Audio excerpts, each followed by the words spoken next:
ฝากกดไลค์กดแชร์กดติดตามและกดกระดิ่งเพื่อที่จะได้ไม่พลาดรถที่จะนำมาเสนอให้ชมกันทุกวันนะครับสวัสดีครับช่องรถมือสองราคาถูกขอนำเสนอ Toyota Camry 2.2 SEG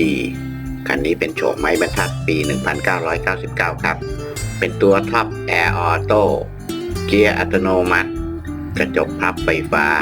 2ระบบคงหมายถึงใช้น้ำมันและแก๊ส LPG นะครับเพราะในรูปเห็นถังโดนัทภาษีเต็มปี 66ข้อมูลเจ้าของลงไว้เพียงเท่านี้นะครับรถอยู่แถวพระโขนงกรุงเทพมหานครครับ